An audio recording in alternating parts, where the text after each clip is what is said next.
Ko je zapravo pisao Bibliju? Da li je pala s neba ili je neko seo i odlučio da napiše najčitaniju knjigu u istoriji?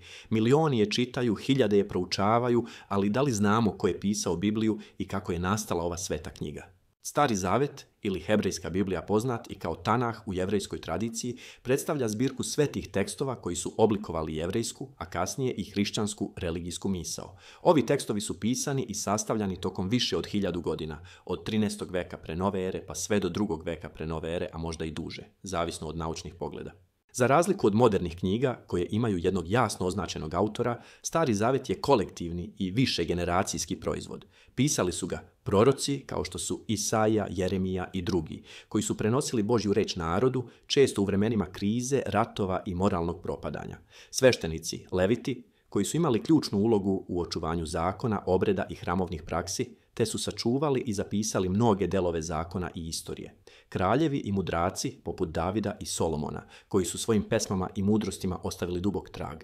Tradicionalno se smatra da je Mojsije autor Tore, poznate i kao petoknjižje. Međutim, savremena biblijska nauka tvrdi da je Tora rezultat dugog procesa redakcije i kombinovanja različitih izvora. Proroci su igrali ključnu ulogu u oblikovanju morala i religije Izraela. Njihove knjige nisu samo predviđanja budućnosti, već kritika društva, poziv na pokajanje i obnova vere. Podeljeni su na velike proroke, Isaija, Jeremija, Jezekilj, male proroke, 12 manjih knjiga, kao što su Amos, Mihej, Malahija itd. Novi Zavet je drugi deo hrišćanske Biblije i osnovni tekst hrišćanske vere. Obuhvata 27 knjiga koje su napisane na grčkom jeziku između 50. i 100. godine nove ere u 1. veku hrišćanske ere. Ove knjige odražavaju veru, iskustva i teologiju ranih hrišćana, naročito u svetlu Isusovog života, smrti i vaskrsenja. Novi Zavet je napisan na koine grčkom, to je bio govorni, svakodnevni jezik Rimskog carstva u to vreme, posebno u istočnim provincijama. Iako je Isus govorio aramejski, njegovi sledbenici su, da bi proširili vest među neznabošcima, pisali na jeziku koji je bio najšire razumljiv. Većinu knjiga napisali su Isusovi apostoli i prvi hrišćani. Evanđelja su 4 svedočanstva o životu, učenju, smrti i vaskrsenju Isusa Hrista. Pre nego što su evanđelja napisana, apostol Pavle je već slao pisma hrišćanskim zajednicama širom Rimskog carstva. Najstarije knjige Novog Zaveta su Pavlove poslanice, na primjer prva Solunjanima, oko 50. godine nove ere. Pavle je bio obrazovani farisej i rimski građanin, koji se obratio u hrišćanstvo nakon vizije Isusa. Poslanice su upućene crkvama, Rimljanima, Korinčanima i pojedincima, Timoteju, Titu, Filemonu. Ukupno mu se pripisuje 13 poslanica, iako naučnici smatraju da je neke možda pisao neko iz njegovog kruga. Ali, Biblija kakvu danas znamo nije nastala odjednom. Rani hrišćani i Jevreji su koristili razne spise. Tek u 4. veku, pod carom Konstantinom, počinje kanonizacija.